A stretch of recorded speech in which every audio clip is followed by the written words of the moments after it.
Bom dia, irmãos e irmãs, que a graça e a paz de Cristo estejam sobre a vida de todos vocês, que a bênção de Deus esteja sobre a sua casa nesta manhã de domingo, nesse tempo em que nos reunimos para o estudo da Palavra de Deus. Nos encontramos desta maneira virtual, mas nos encontramos ao redor da Palavra, ao lado da Palavra e com a Palavra, na certeza do cuidado, da proteção e da orientação do nosso Deus para com as nossas vidas também. Portanto, quero convidar você a estudar comigo mais um profeta entre os profetas menores. Hoje estudaremos o livro do profeta Abacuque, um profeta em que este livro contém apenas 3 capítulos, mas com lições preciosas e com certeza quando chegarmos ao final desse estudo, muito aprenderemos juntos e muito também saberemos a respeito da palavra de Deus. Antes de nós iniciarmos esse tempo de estudo da palavra de Deus, vamos orar, vamos pedir que Deus nos oriente, nos abençoe, nos dê da sua iluminação para a interpretação da sua palavra nesta hora. Oremos. Senhor, nós te agradecemos por este dia, dia do Senhor, e te pedimos em nome de Jesus que a tua bênção esteja sobre cada família que nos recebe nesta hora, mas recebe também, Senhor, a tua palavra. Portanto, que o estudo da tua palavra nesta manhã seja um estudo onde juntos aprenderemos a respeito das tuas verdades, do Deus que nos conforta, nos orienta, do Deus que nos conduz com as suas bondosas mãos. Abençoe-nos neste momento, em nome de Jesus. Amém. Pois bem, irmãos, nós vamos olhar um pouco mais e com um olhar também de preocupação, a preocupação no sentido do aprendizado, para com este livro do profeta Abacuque, Abacuque, que é chamado o profeta em que ensinou o povo e orientou o povo a viver pela fé, na sua famosa expressão, o justo viverá pela fé. Nós, na semana passada, estudamos o livro do profeta Naum, e nesse estudo anterior, nós aprendemos que Naum foi testemunha de um fim da impunidade, de todas as atrocidades que a própria cidade de Nínive ofertava aos seus, muitas vezes ao seu povo, mas também principalmente aos seus inimigos, e Naum presencia tudo isso e anuncia também a queda da cidade de Nínive. Isso aconteceu no ano 612 a.C. Mas mesmo depois que Naum presencia tudo isso e percebe o juízo de Deus para com a cidade, nós sabemos que, humanamente, esses acontecimentos, principalmente de injustiça, de falta de paz devido à falta de justiça, isso não acaba.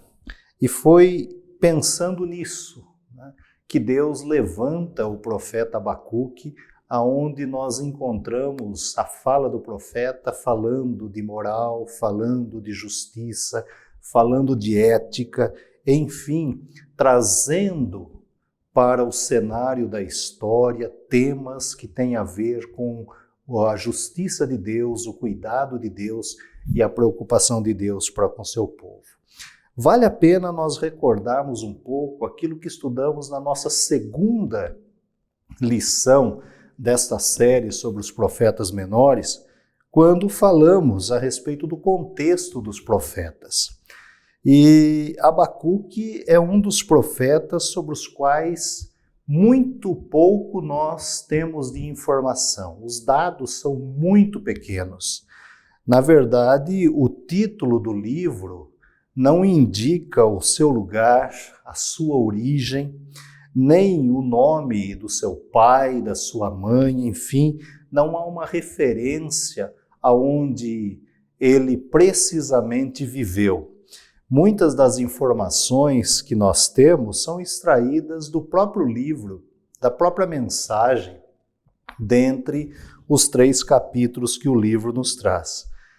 Citamos, por exemplo, que Abacuque ele profetizou durante o reinado do rei Joaquim, no caso em Judá, cerca de 1 ano após o período da invasão de Nabucodonosor. Isso, em matéria de anos, está entre o ano 606 e 605 a.C., quando Daniel e seus companheiros foram levados para a Babilônia. E a mensagem, ou seja, a sua mensagem, exaltava a soberania divina sobre a história e defendia a bondade e a justiça de Deus.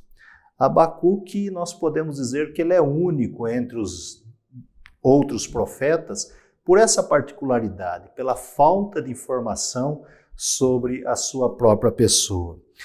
Mas o profeta, ele não fala da parte de Deus ao povo. Esse é um outro lado da mensagem do profeta muito interessante para todos nós. Ele fala de Deus acerca do povo, né? Ao invés de o profeta falar da parte de Deus ao povo, ele fala a Deus acerca do povo. E há um diálogo. O livro, na verdade, é um diálogo entre Deus e o profeta, entre o profeta e Deus. Acontece que em Judá a injustiça também reinava. Daí os questionamentos que nós temos por parte do profeta, tipo, Deus não está vendo tudo isso que está acontecendo? Deus não está vendo e não faz nada? Será que não se importa com o seu povo diante de tanta maldade e sofrimento? Na verdade, podemos dizer que havia um questionamento sobre o problema do mal. A nação não compreendia que mesmo diante de tanta maldade, Deus continuava justo, amoroso e desejoso de abençoar o seu povo. Porém, havia necessidade de arrependimento, de mudança de comportamento por parte do povo de Deus. É exatamente aí que aparece a expressão que dá o título a esta nossa lição: o justo viverá pela fé. Ou seja, o justo vive pela confiança e pela fidelidade no Deus de Israel. Eu quero convidar você a analisar comigo algumas falas do profeta e que encontram-se nos 3 capítulos que nós temos, partindo do princípio de que cada uma delas determinava um momento específico da conversa do profeta com Deus e da resposta que Deus oferece ao profeta. Nós vamos começar olhando a questão do problema, aquilo que na visão do profeta era o grande problema que precisava ser resolvido. Isso é representado através de um questionamento muito forte por parte do profeta Abacuque. Nós vamos ler no capítulo 1, dos versículos 2 ao 4, esse questionamento feito pelo profeta, momento em que ele abre o coração para Deus e coloca tudo aquilo que ele sentia em relação àquele momento em que ele estava vivendo. O texto diz assim: até quando, Senhor, clamarei eu, e tu não me escutarás? Gritar-te-ei violência e não salvarás? Por que me mostras a iniquidade e me fazes ver a opressão? Pois destruição e a violência estão diante de mim. Há contendas e o litígio se suscita. Por esta causa a lei se afrouxa e a justiça nunca se manifesta, porque o perverso cerca o justo, a justiça é torcida. Vejam a que ponto o profeta chega nas suas colocações, no seu jeito de falar e perguntar a Deus. Na realidade, Abacuque expressa honestamente suas dúvidas diante de Deus. Só que ele não se queixa de Deus, mas a Deus. É importante enfatizarmos isso. Abacuque não se queixa de Deus, mas ele se queixa a Deus. E ele faz isso através de diversas perguntas. Por que o Senhor não ouve quando eu clamo? Por que os justos são oprimidos? Por que os ímpios prosperam? Por que tanta violência? Há uma anarquia generalizada e o profeta quer saber por que Deus permite que tudo isso aconteça. Na verdade, há um inconformismo por parte do profeta. Na sua opinião, não deveria ser assim. O Deus que ele sempre serviu não é o Deus da injustiça. Pelo contrário, é um Deus misericordioso, é um Deus bondoso, é um Deus justo. Por isso, volto a dizer, o inconformismo do profeta diante do quadro que ele presenciava. Se num primeiro momento nós temos este problema levantado pelo profeta que ele desejava que fosse resolvido através das respostas de Deus, a partir do 5º versículo do capítulo 1 ainda, até o de número 11, Deus oferece uma resposta ao profeta. E nós vamos ver que esta resposta, ela não caminha na direção daquilo que talvez o profeta estivesse desejando ouvir. Vamos ler o texto a partir do 5º versículo do capítulo 1 até o 11. Vede entre as nações, olhai, maravilhai-vos e desvanecei, porque realizo em vossos dias obra tal que vós não crereis quando vos for contada. Pois eis que suscito os caldeus, nação amarga e impietosa, que marcham pela largura da terra para apoderar-se de moradas que não são suas. Eles são pavorosos e terríveis, e criam eles mesmos o seu direito e a sua dignidade. Os seus cavalos são mais ligeiros do que os leopardos, mais ferozes do que os lobos ao anoitecer são os seus cavaleiros, que se espalham por toda parte.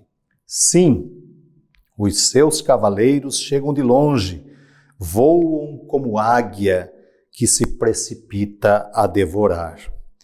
Eles todos vêm para fazer violência, o seu rosto suspira por seguir avante. Eles reúnem os cativos como areia. Eles escarnecem dos reis, os príncipes são objetos do seu riso, riem-se de todas as fortalezas, porque amontoando terra as tomam. Então passam como passa o vento e seguem. Fazem-se culpados estes cujo poder é o seu Deus. Na verdade, a resposta de Deus é surpreendente. Ao invés de palavras de conforto ou promessa de salvação, Deus responde dizendo que os caldeus tomarão o poder. A resposta que ouviu de Deus foi algo pior do que o problema que ele havia apresentado a Deus. O profeta pede justiça e Deus decide levantar outro povo contra Judá. Parece que, pelo olhar humano, alguma coisa não estava certo ou as coisas não se encaixavam. Humanamente, tudo isso parece absolutamente estranho aos olhos do profeta Abacuque. depois que ele coloca todo o problema diante de Deus, depois que ele recebe a resposta de Deus desta forma, e resposta, como dissemos, que ele não esperava, nós temos num terceiro momento a apresentação de uma solução do problema por parte do Criador. No final do capítulo 1 e todo o capítulo 2, o profeta se concentra em escutar a voz de Deus. Ao invés de se concentrar no problema, olhando apenas para a crise existente. O olhar do profeta muda de foco. Ele não fica centrado no problema, apenas vivenciando e curtindo aquele momento de dor. Ele decide escutar a voz de Deus para entender como que Deus estava respondendo e o porquê que Deus estava respondendo daquela forma também. E Deus conduz o profeta a conhecê-lo e conhecê-lo ainda mais, a entender profundamente quem é esse Deus que não havia desamparado o povo. O profeta ouve de Deus a ideia de que ele continua sendo eterno, de que ele continua sendo o Santo dos Santos, de que ele é o Todo-Poderoso e de que ele é fiel nas suas promessas. Ou seja, o profeta traz novamente para si a lembrança de quem é esse Deus que um dia o chamara para pregar. Esse Deus não havia mudado, esse Deus continuava cuidando do seu povo. E dentro desse contexto que o profeta passa a examinar o seu problema. Mesmo diante de tantas perguntas ainda sem respostas, e respostas concretas, nós entendemos que esse profeta, ele decide, ao escutar a voz de Deus, compreender quais eram os projetos de Deus para a vida de Israel, para a vida da nação. Vejamos o diálogo entre Deus e o profeta no capítulo 2, do versículo 1 ao 5. Vale a pena lermos também esta parte. Capítulo 2, do versículo 1 ao 5, nós temos a seguinte conversa entre Deus e o profeta. Pôr-me-ei na minha torre de vigia, colocar-me-ei sobre a fortaleza e vigiarei para ver o que Deus me dirá e que resposta eu terei à minha queixa. O Senhor me respondeu e disse: escreve a visão, grava sobre tábuas, para que a possa ler até quem passa correndo. Porque a visão ainda está para cumprir-se no tempo determinado, mas se apressa para o fim e não falhará. Se tardar, espera-o, porque certamente virá, não tardará. Eis o soberbo, sua alma não é reta nele, mas o justo viverá pela fé. Assim como o vinho é enganoso, tampouco permanece o arrogante, cuja gananciosa boca se escancara como sepulcro e é como a morte, que não se farta, ele ajunta para si todas as nações e congrega todos os povos. A resposta divina vem em forma de visão. Abacuque deveria continuar pregando que Deus domina a sua criação e que Ele está e sempre estará no controle de todas as coisas. Abacuque deveria continuar pregando que a sua palavra, ou seja, a palavra de Deus, se cumpriria no tempo determinado pelo próprio Deus. Que o orgulho, que a tirania, que o poder humano não dura para sempre. Mesmo no levantar do povo caldeu, que depois estaria destruindo a cidade de Nínive, tomando o poder, esse poder, Deus estava ensinando ao profeta que é um poder limitado.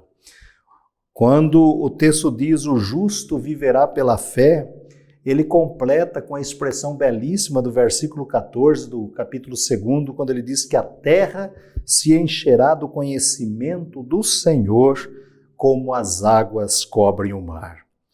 Tanto é que o justo deve viver em fidelidade, que logo em seguida o profeta profere uma palavra dura em relação aos caldeus.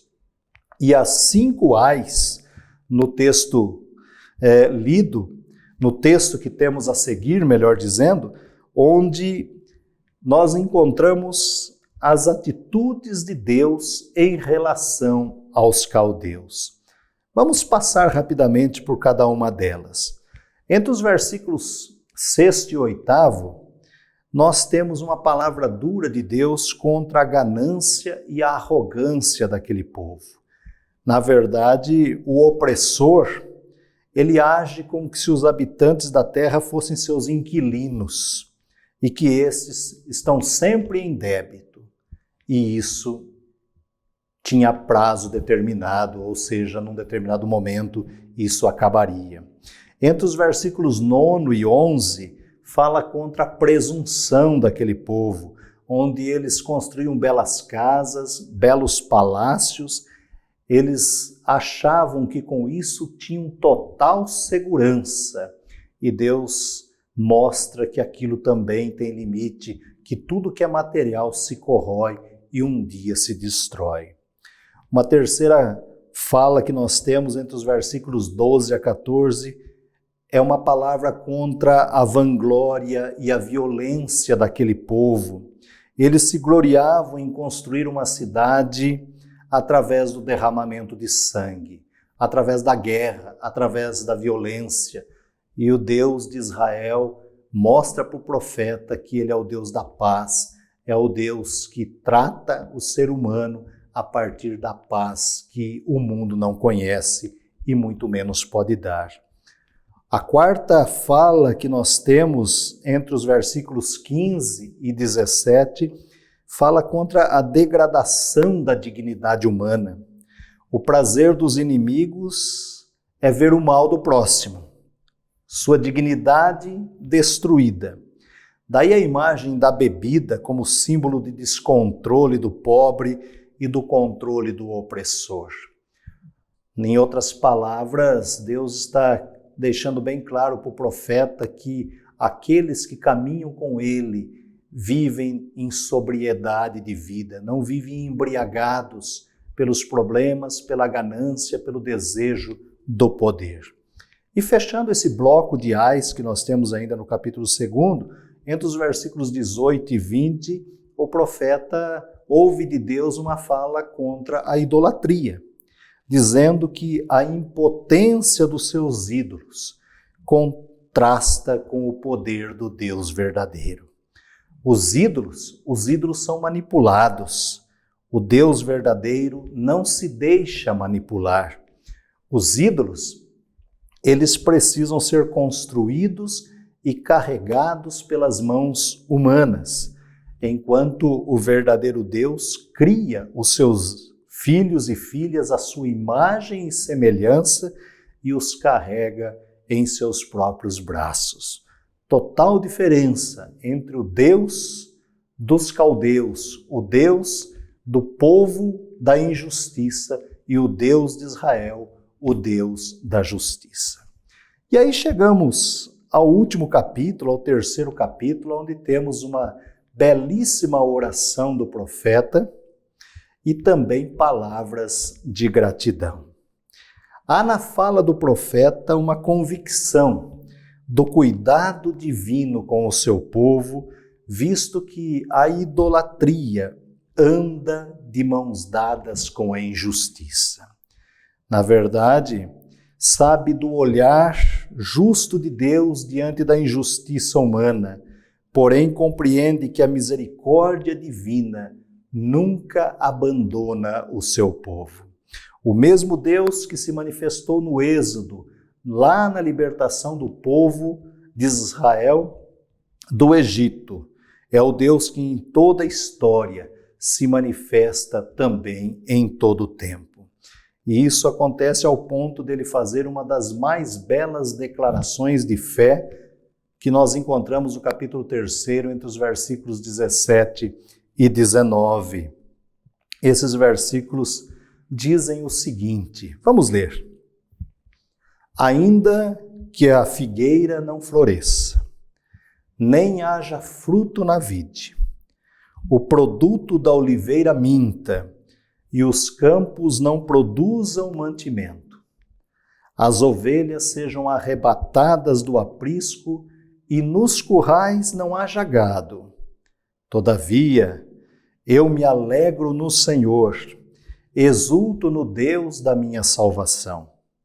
O Senhor, Deus, é a minha fortaleza, e faz os meus pés como os da corça, e me faz andar altaneiramente.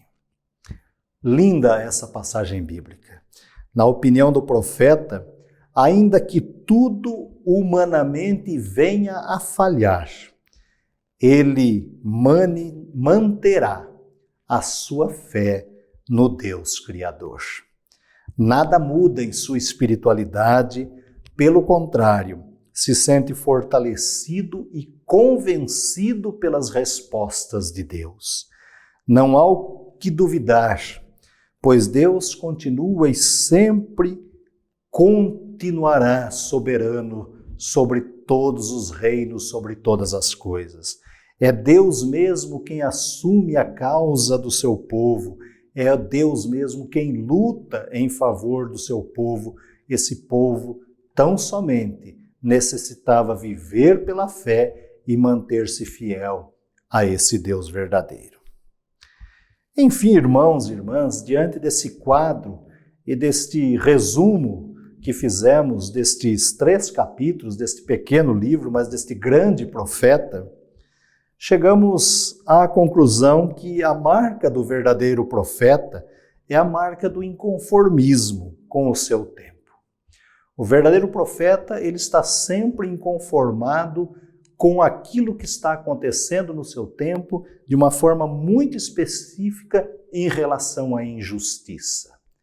O profeta que tem em seu coração, na sua formação, a ideia de um Deus justo, ele nunca se conformará com aquilo que está acontecendo, com a presença do mal, com o sofrimento humano.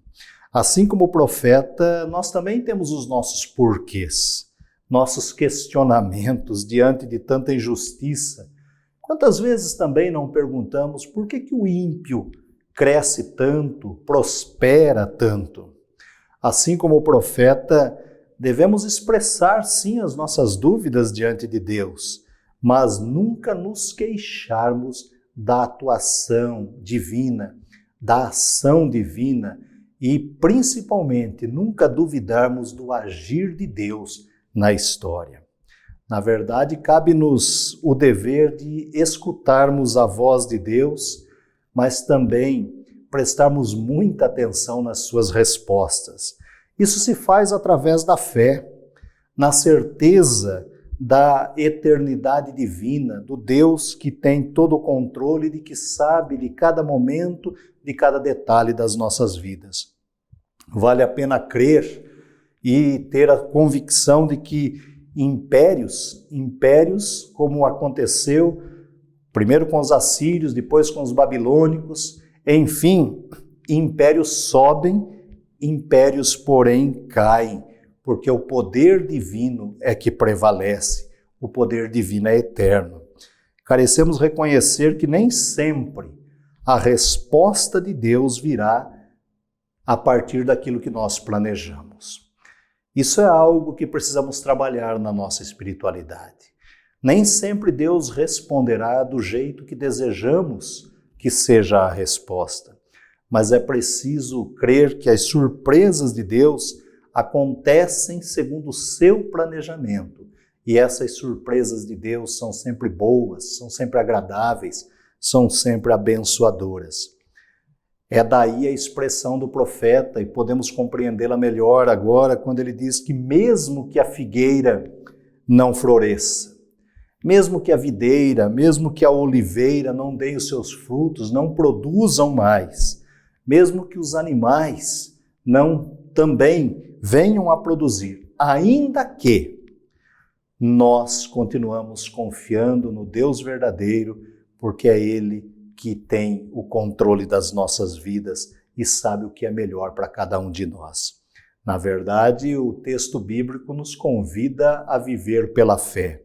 E viver pela fé é viver na expectativa sempre daquilo que nós não enxergamos, daquilo que não estamos com os nossos olhos podendo ver, mas tendo a certeza de que Deus já está enxergando o caminhar das nossas vidas lá na frente e sabe o que é melhor para cada um de nós. Na profecia de Abacuque, temos um constante diálogo entre o profeta e Deus. E esta é uma lição da qual não podemos nos esquecer. Precisamos conversar com Deus, precisamos dialogar com Deus. E isso fazemos através da sua palavra, através das orações, para estarmos atentos às respostas que Deus tem para o nosso dia a dia, para a nossa vida. É o conversar com Deus que promove a certeza das melhores respostas.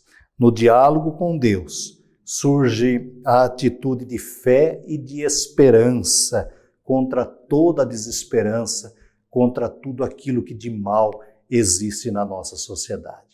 Estudar o profeta Abacuque é estudar um profeta que viveu pela fé e que ensinou o seu povo a caminhar também pela fé e que se preocupou em dizer para o povo: não deixe de confiar nas promessas de Deus. Mesmo com o sofrimento, mesmo com as lutas, Deus está cuidando do seu povo. Portanto, quero terminar essa nossa aula nesta manhã, também desejando a você que continue firme nesta convicção de fé, no cuidado, na proteção e na direção de Deus. Tenha certeza de que Deus está no controle da sua vida, da sua casa, daquilo que você faz. Coloque tudo diante de Deus como atitude de fé, confiando nas suas promessas, na certeza de um Deus que é pastor maior, de um Deus que nos ama incondicionalmente, de um Deus que enviou seu Filho para morrer na cruz em nosso lugar. Que Deus abençoe a sua vida, a sua casa, que Deus cuide do seu coração, que Deus ilumine os seus passos. Tenha uma semana abençoada e até a semana que vem, debaixo da graça e da proteção de Deus. Um abraço em Cristo. Fiquem na paz.